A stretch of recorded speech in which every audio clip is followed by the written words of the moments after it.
How did you know that Ryan was the one? Ryan is actually not with us, so I'm going to be doing a solo episode. A lot of my relationships, I was kind of like paired with someone on Made in Chelsea. One of the cast members actually got kicked out of America. Don't think they're allowed back in.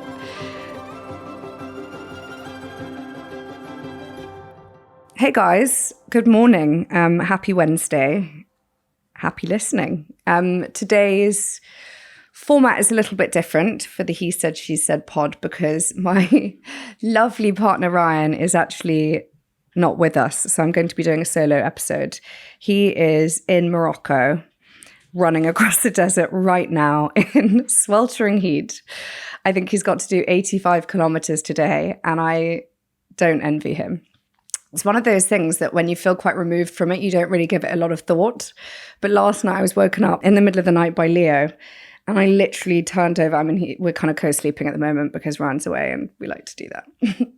And I just literally just sort of like waved at him, was like, shut up. And then I thought it took me to Ryan in the desert. I felt really sorry for him because he's sleeping on the floor and sharing a tent with 10 other people with horrendous blisters, and it sounds really uncomfortable. And then having to, wake up the following morning feeling really sleep deprived, really hungry, and then trek through the desert is not something that I envy at all. Anyway, wishing him all the luck in the world, and he'll be back next week. So today I thought we would do an AMA, which is an Ask Me Anything. Feels very Gen Z, that. And you guys wrote in some amazing questions, so I'm going to just get cracking. So let's start with the first question. Your book really resonated with me. Will you be doing another book? Thank you, firstly, for reading the book. It's a really good question. I would love to do another book. The paperback for my book has actually only just come out. So this year feels like it's a real celebration of that. And I've added a bonus chapter to the end of that where I talk about something really personal that happened to me in January of last year, so just before I had my stoma surgery. And it's something that's taken me a whole year really to process. And I actually found myself speaking to my life coach about it this week. And I was like, God, I can't really believe that happened. It's to do with fertility. And if you want to read the book and read a bit more about that story, then you guys can read the paperback. But yeah, I feel like I'm really like stuck in to that at the moment and doing some press around that. And the process of writing my last book was something that was actually quite long, quite drawn out because it was such a sensitive topic. And I don't think I'm ready to go there and do something else like that again. But actually it is something that I've been speaking to a few people about. Ryan's working on a children's book at the moment, and I think that's going to be really fun, and I'd love to partner with him on that. I really want to write a book actually about IBDs, so inflammatory bowel diseases. Given that, nearly 1% of our population suffer with an IBD now, that is a lot of people. I'm not an expert in it. I have a lot of lived experience, sadly, and I would love to partner with an expert. And whether that's, I think the next steps would be speaking to my consultant gastroenterologist, a few people at the hospital, maybe a few people at the Crohn's and Colitis UK charity, and figuring out I'd love to bring like a team of people together to write a book that feels very informative. So it'll be like slightly more of an expert-led book, also drawing on like parts of my story and my experience. So that would be something I'd be interested in doing. I'd also love to do a nutrition book, which again is pretty niche in this space, but like a low histamine diet is something I've been trying for ages, like low FODMAP, and yeah, maybe like an IBD kind of diet, like a low inflammation diet.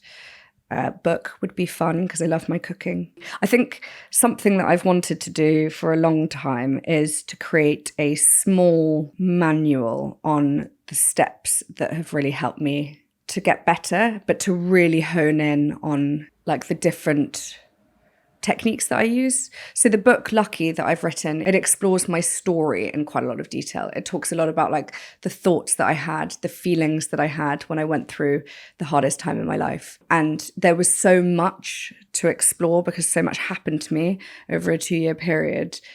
That kind of filled up that whole book. And there's more. There's like a lot more that I'm kind of like uncovering now. So I'd love to do more stuff in the future. Thank you for asking. And actually, I bumped into a lady in the park yesterday. So I was on a dog walk and she was halfway through my book. And that was really nice. She came up to me and she had this beautiful little dappled accent who was flirting with Toto. I think he was humping Toto. She got a bit awkward, but she said, oh, I'm halfway through your book. And it was such a nice conversation starter because she had a 15-month-old daughter and she'd actually had her daughter at the exact same hospital. And she'd also had a really challenging experience. And we got talking about that. And I felt so like proud that I had given her the confidence, by writing my book, she felt like she could come up to me and talk to me about that. And I could tell that she really needed to speak to somebody because she was struggling as this first-time parent. And she was hugely sleep deprived as well. And I, having gone through all of that and having got to a point where I've got this like beautiful, rambunctious, vivacious little 3-year-old, to be able to say to her, like, gosh, it all gets better and it gets easier. It makes me feel emotional talking about it. Just put such a spring in my step that day. Like it was really such a beautiful experience to start the day off like that. And I love that the book does that for people, that it enables people to talk. So yeah, thank you for reading. Let's move on to the next question before I get too gushy. Okay, next question. This is a really fun, easy one.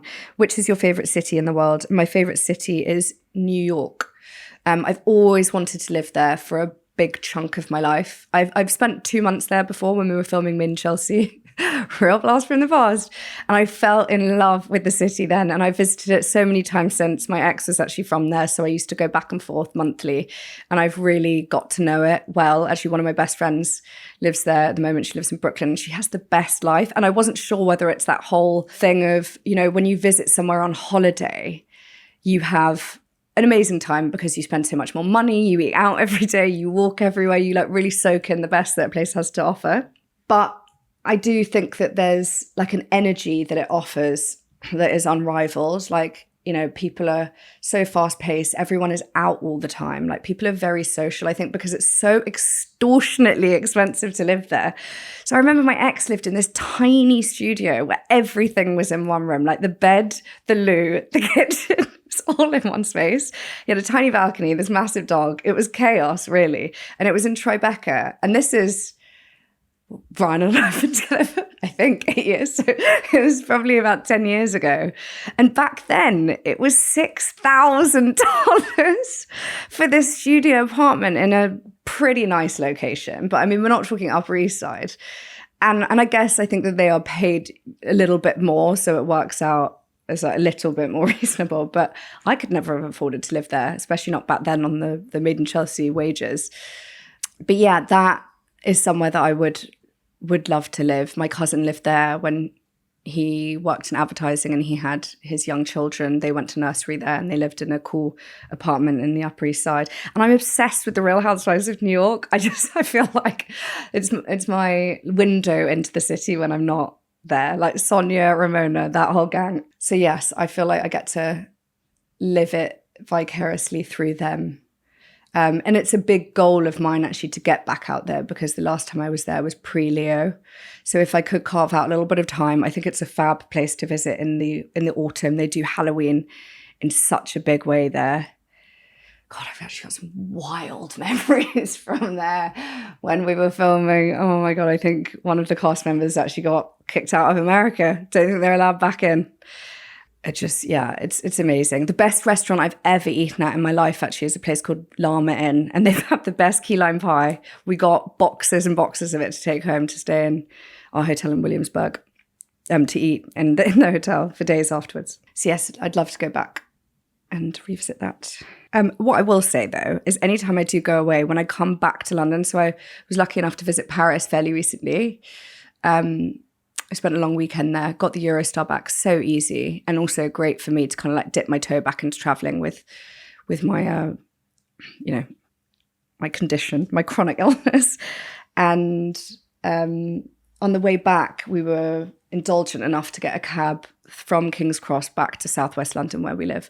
And at that time, I think it was kind of the evening when everything is getting dark and all the shops are lit up, and we came through all of central London and Marylebone and all of the best high streets in London. And it really reminded me of how beautiful this place is too. And Ryan and I turned to each other in the cab and we were like, God, we are so lucky to live here, but also like we need to start living. Like we really need to start getting out. We used to have such an adventurous life. And I don't know whether it's because of everything that we've been through or whether it is just the fact that we now have a kid, you know, we have a family, it's like young family. But we really don't get out very often. But we felt so inspired to start booking some places. So we're gonna push ourselves back out there. We're gonna become cool again. Like when we were in Paris, we were cool. We went to Lulu, which is this amazing restaurant for dinner.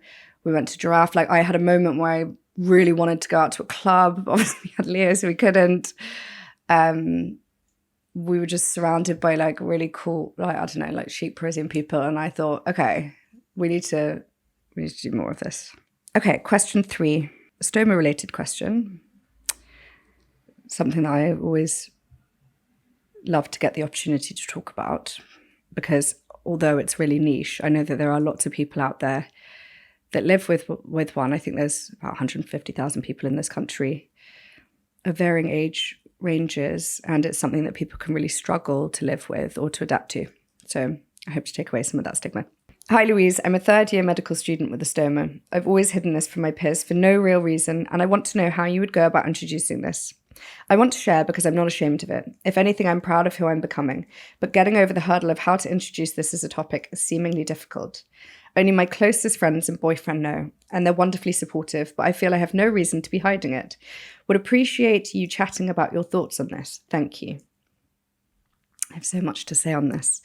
It is one of those things that feels a bit awkward because you can't just like go into a conversation and go, hi guys, I've got a stoma. Can everyone ask me about it? Or it's not exactly like a normal conversation starter, is it? Hey, I've got a stoma. Like how do you address that? I think it's easier obviously with friends and close family who know a lot more about your medical experiences in your personal life. Having said that, you're in this really unique position because you are a medical student, which is so cool.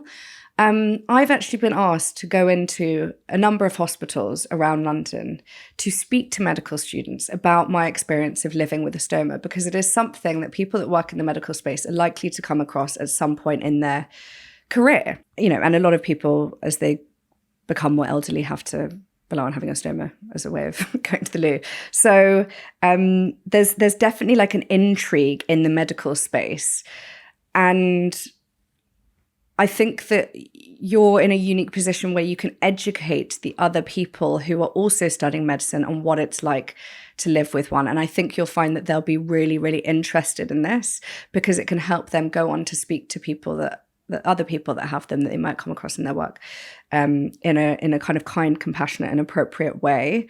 I've actually partnered with a couple of charities. So I work with Crohn's and Colitis UK. There's also another charity called Colostomy UK. And Colostomy UK have a campaign that's running at the moment, which works to break down the stigma around stomas. Quite a nice way into it could be by reaching out to one of these charities and asking them to learn a little bit more about what campaigns they have running, to maybe even become a campaigner or to partner with them on something that they have going on. And then you can take that into your workplace and you can let your peers know that you're doing that. And then you can say, oh, hey guys, like I actually also have a stoma. It's something that, you know, I'm very passionate about, like helping spread awareness about this. And I'm also going to be partnering with a charity to do that. So yeah, I would maybe like lean on a charity and maybe ask like various hospitals whether you could go in and work with them to educate other medical students, because they could definitely like organize a bit of like not a show and tell like a Q&A, like you could host a bit of a Q&A session. I can definitely relate to this. I remember when I had my really like debilitating PTSD following the childbirth experience, when I was finally like able and ready to kind of like get back out there into the world, I found it really uncomfortable seeing people who I'd known for years who weren't in my really, really close circle of friends, but who had always been in that like periphery of, say, like 200 to 500 people that I knew like quite well growing up from like a party scene or a uni scene or a school scene. And I'd go to these dinner parties and it felt like there was this huge elephant in the room that like I had gone through this really crazy thing in my life and that people probably knew about it, but were they comfortable enough to ask me about it? No. Should we be talking about it? I don't know. I felt like I needed to just like tell everybody and go, yeah, so I nearly died in childbirth, and then like move on. And it probably came across as really jarring. I think it's not always an easy way to do it, but go with the flow. Okay, moving on to the next question. Where do you get your home inspo from? Ooh, I have started Pinteresting a lot this year.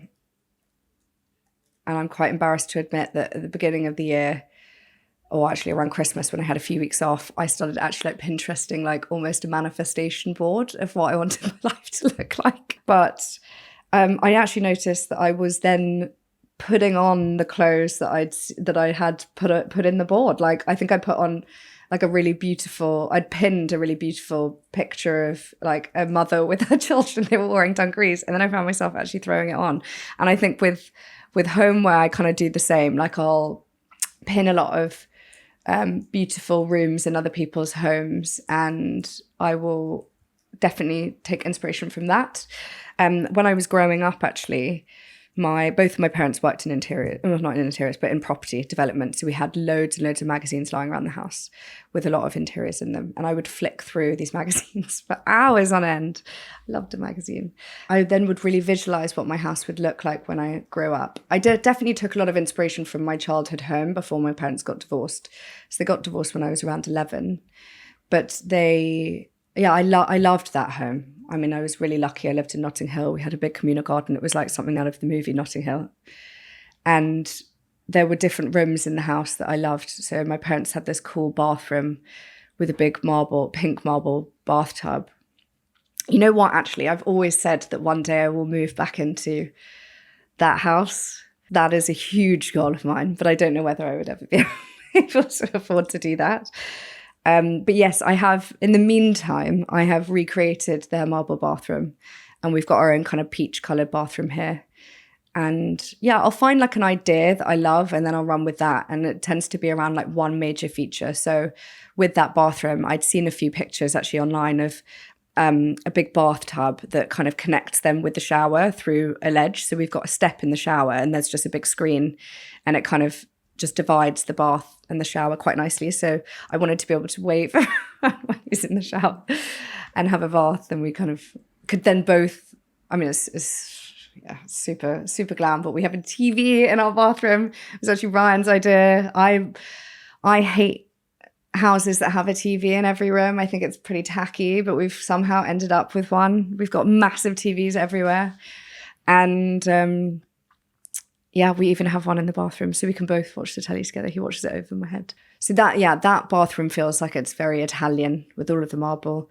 And then we've got slightly more like traditional rooms that feel quite British. I've got my like crazy maximalist green bedroom at the top of my house, which I love. It's full of lots of prints and patterns and also colour. Like I'm very inspired by colour. I personally couldn't think of anything worse than having like an all grey house. I know that social media is like adorned with like all grey, all cream houses. That's just not for me. Like I like to have lots of pops of colour in the clothes that I wear and also the house that I live in.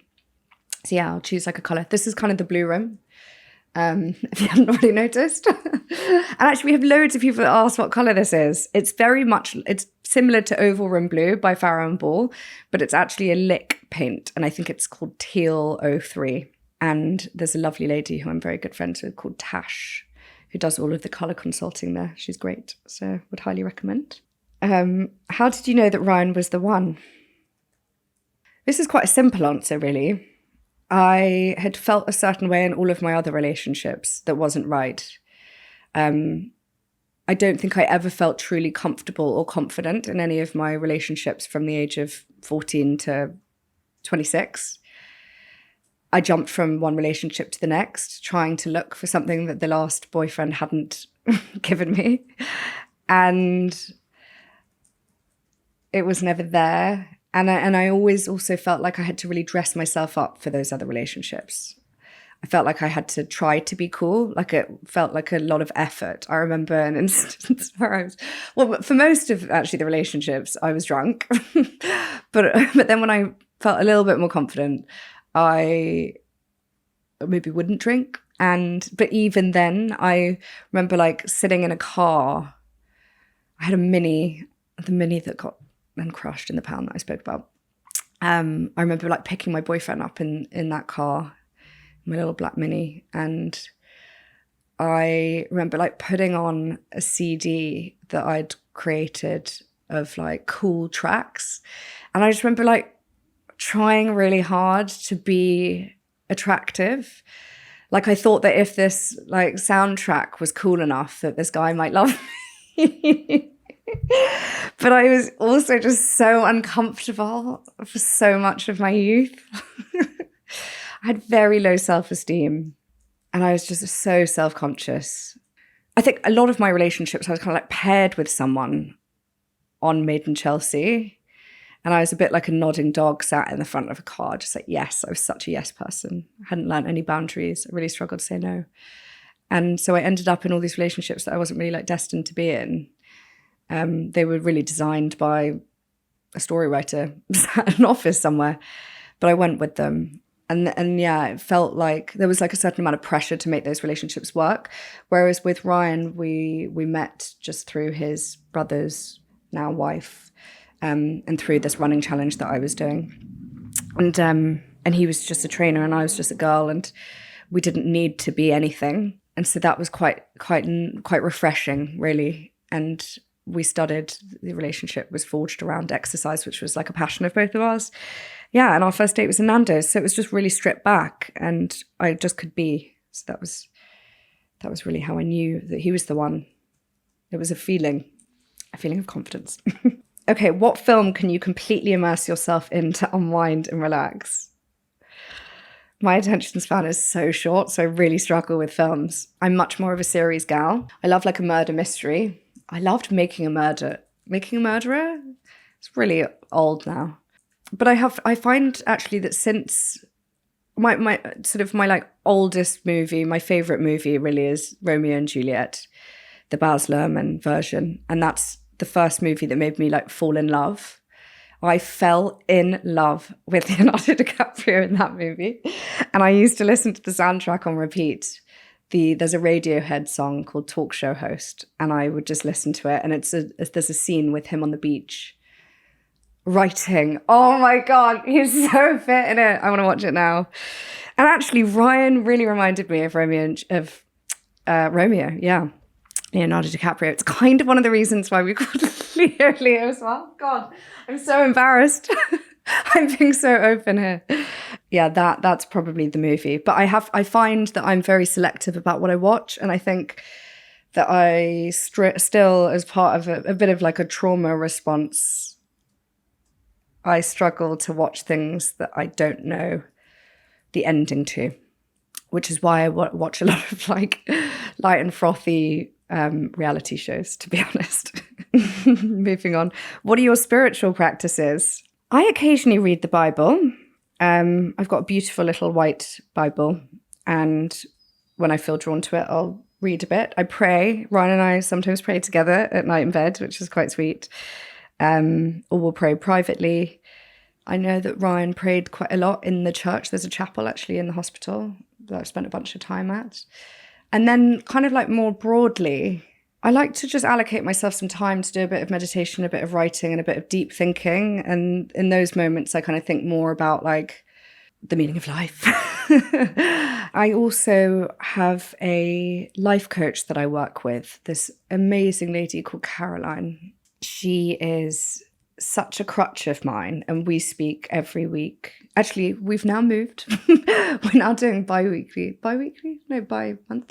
We speak every fortnight for 90 minutes. And she's someone that just knows so much about me. And I think it's so cool to have one person that you can speak to about everything with no judgment. Like, if you haven't got a friend like that, then I would highly recommend finding a coach or someone you can pay to listen to. But yeah, actually, I'd love to have a conversation with her on the podcast because she has helped me so much throughout this really challenging time in my life. But also she's been there through some of the really incredible times in my life. And actually, we spoke this Monday, and when she asked me how I was, I had very little to say. What I mean by that is I had very little bad stuff to say. And I was like, it was so refreshing to actually have a chat with her about some of the more mundane things in life. I was like, actually, things are going really well for me. Perhaps you guys could send in some questions that you might like to ask her, because I think that she's obviously she has such a cool job where she gets to help people expand their life. I think the fabulous thing about a life coach is that they tend to help you look forward, whereas a therapist definitely looks backwards. And I had considered, I know that I was quite open about how I was feeling in a bit of a muddle a month or so ago. I had considered whether I needed to start working with my psychotherapist, Sharon. That makes me laugh. Oh, these people. But actually, then I thought, you know what? I don't really want to have to keep looking backwards. I'd really like to keep moving forwards. What's the one thing that you wish people understood about what you've been through? I don't know whether this feels a bit unfair, but I would love for everybody in the whole world to spend one day with severe depression and one day with debilitating anxiety or PTSD, just so that people could have that perspective, and so that they would have a lot more compassion for people that have struggled with those diseases. I was reading actually Matt Haig's Reasons to Stay Alive on the weekend. I had I'm solo parenting, as you guys know, and I had literally 2 minutes of sun in the garden. And I thought, I'll give this book a whirl. And I read 5 pages. And actually then I found that I was really triggered. It slightly ruined the rest of my day. But it was crazy because I never knew that somebody else had also felt that, that fire in your brain. The crazy thing about, depression is that it feels very physical. It's not always just thoughts. It's not always just, the mental. There are really excruciating physical symptoms. And I used to feel like I had acid being poured into my head. And to read actually that someone else had also experienced that was really eye-opening and affirming. And I think if everybody kind of knew what that felt like, then the world would be a much less judgmental place. So probably that. Could you talk about finances with your partner and how do you manage it? It is always a taboo if you have separate assets before marrying someone. Well, Ryan and I have very separate finances, and that's because we see money in a very different way. Like, he's petrified of it and he doesn't really understand it, and I really do. So I think it's probably quite rare. We have one joint account, which is a crew account, and that's basically where the stuff that we sell on Vinted, the money from that goes into that account, and that's our little savings pot for holidays. Other than that, he has his money, I have my money, and God forbid if anything was to happen to me, obviously everything would go to him. But for now, I think that I'm probably in a better position to manage all of the money stuff, and he's down with that. I created a spreadsheet a while ago, and I've actually created a tab for Ryan at the bottom. So I've just duplicated everything I do, and I've asked him to input everything into there. But it works for us because he doesn't want to have that control. He's happy to be guided by me.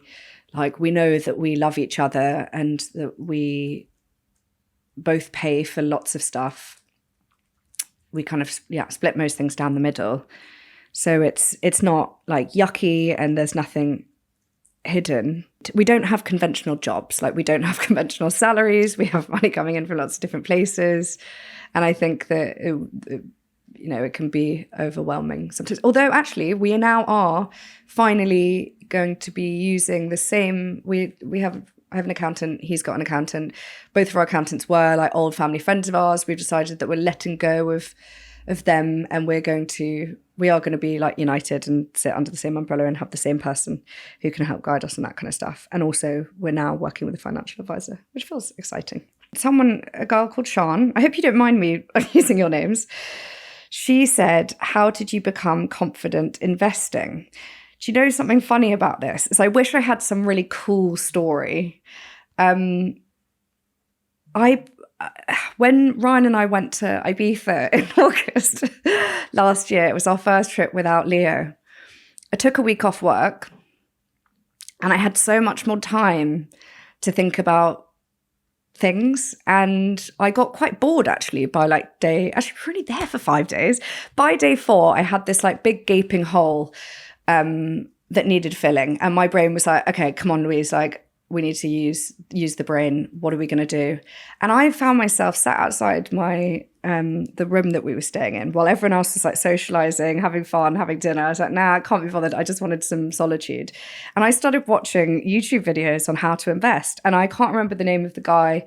I don't want to get it wrong, so I'll put his name in the show notes. But he's like a 65-year-old guy that has become a multi-millionaire from investing little bits of money 40 odd years ago. The compound effect has really worked in his favor. And I learned so much from these videos. I thought, hey, I'm going to set up a trading 212 account. So I started playing around with little sums myself. And I've actually made some pretty decent money on some of the investments that I've made. I'm really, in terms of the stock market, I think it's very much like a long game, like buy low, sell high. But generally, like I've put money in and I know that it's going to appreciate over time in a lot of the big stocks. So you can only actually really invest in the UK stock market and the American stock market if you live in this country. So lots of the big players. And what was cool actually, and Harry knows this, so I've invested in a lot of companies. And I like the fact that actually I get like reports from them and I get to vote on their decision making. And some of them even pay out with dividends. Some of them are accumulators, so the dividend payment just goes back in and then it grows that portfolio over time. What is crazy is that I found that I was investing in these companies and then a lot of the brands, companies, this is like, obviously they would have no idea that I'd put these like little investments in. But a lot of them reached out to work with me over the following months. Isn't that nuts? And I'd never worked with these brands before. And there were 5 that I'd invested in that then wanted to work with me in quite a short space of time afterwards. So then I thought, I'm going to keep on investing and see what happens. Yeah, it's very easy. Like it's free to set up an account. And there are other things that I do, which are just like, easy, sensible things like if you've got any money left over after paying tax, putting a certain amount into an ISA because it's tax-free. Leo actually can have his own ISA. So there's an allowance of £9,000 a year that I can put in to contribute towards that. I don't always have to obviously fulfill that if I can't afford to, but it's a nice way to grow up a bit of a pot for him, which means, and actually the math is quite extraordinary. Like by the time he gets to 18, he'll have hundreds of thousands saved. Yeah, there are some little like tips and tricks that you can do. I've also or even things like my grandparents would always put money into a national, is it NS&I, National Savings and Investments, which is like the government bond. And they would buy me like vouchers. So they might put like £50 in here and there. And then you win randomly and that kind of accumulates over time. And I've never tapped into that. So that's like a little emergency pot that I have there. Got a lot of little emergency pots. I was quite proud, actually. Sorry, one other thing to add on that note. So when I was in the hospital, I found that it was something that would distract me away from all of the awful medical stuff that I was going through. Like very occasionally I would take out my laptop and I'd just have a little look at it. And it was also something that me and my dad could talk about, which was quite nice. It almost like brought us together. It's something he knows a lot about because he's invested money for many, many, many years. And I liked the fact that I could ask him questions and learn from him. Okay, so this is a funny question. How is it living next door to Sam?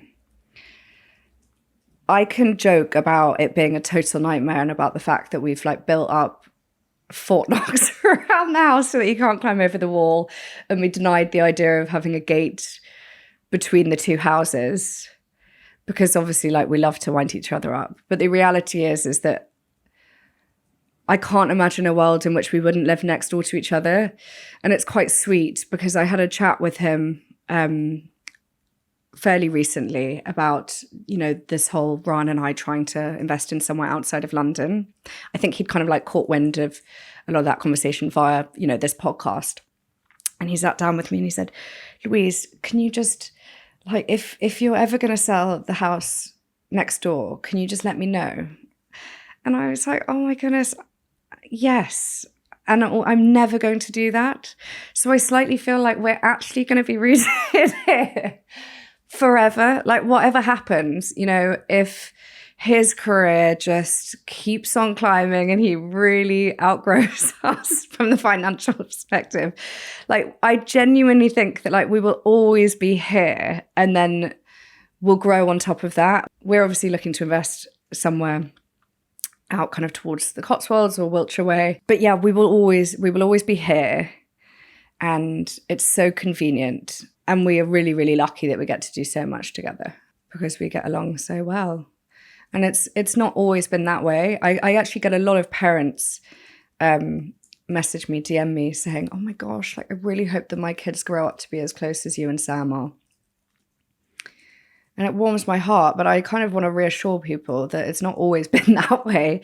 And I think during like the teenage years, things were really like up and down, like volatile as a woman's hormones throughout their cycle.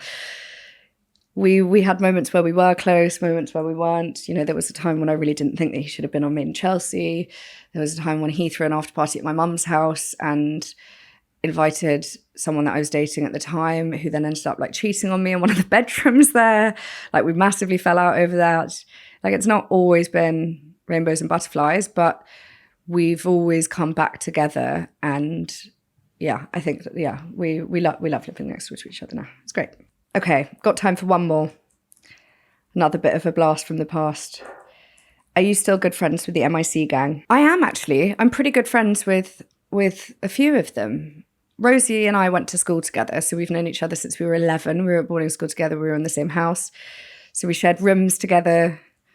And I actually saw her last week, and it was so nice to have a catch-up. Yeah, we'll always be as thick as thieves. And also, Binky and I are very close. She lives slightly further away from me now, but we were actually supposed to do something last weekend, but Leo had a really bad fever the night before, and I didn't want to then because I'd seen some other friends with their kids, and I think he'd got that from them, and I didn't want to then pass it on because she's got 3 kids. So I was mindful of not, dumping that sickness on her household. But I think we're going to see each other this week. So yeah, we're still really close. Like we're like a bit of a trio, really. Me, Rosie, and Binky. We've got a WhatsApp group all together, and it's called The Best. I have no idea why. It's like and then best, the best. Maybe we thought that we were the best. I don't know. Just putting that out there. And then who else? Obviously, Sam, I'm still super close with. Will be for the rest of my life, hopefully. I see a bit of Jay when we're out and about at some events and stuff. I think I'm going to be doing his podcast in a couple of months. So yeah, that feels nice. And like I follow a load of them like from afar, and we, there's a lot of like well-wishing there. If ever anyone gets engaged or does something cool in their career or has a baby, I'll always reach out, send a card, and wish them well. And I actually watch the show. That's the most embarrassing part of all of this, is I've started rewatching it with the younger generation. And I think it's great. And I think they're doing such a good job. And I'm still in touch with the producers. Actually, one of them sent me a message this week. So yeah, it's all good. Maybe that's quite a nice place to end the conversation today. I hope I've got through some of your questions. There's actually loads here. Like I could go on and on and on. So I think if you guys have enjoyed this, then it's definitely something I'd love to continue doing a little bit more of. And if you do have any questions, I love it when you guys DM me. I'm so intrigued to know what you guys want to know. And we will also put a bit of an AMA link on our He Said, She Said Instagram page. So if you guys do have any kind of ongoing questions, then please do pop them in there. And I think it'd be nice to do one actually with Ryan when he's back as well, because it's always nice to get the kind of male-female perspective on these things. Thank you guys so much for listening today. I really appreciate all of you, and I can't wait to have my partner back next week. If you guys enjoyed this video, then please do give it a thumbs up. That's what other people say. You can like and subscribe. That would be fab. Comment underneath. I've actually got my own YouTube account now, so I can reply, and it's me. And yeah, looking forward to seeing you guys next week.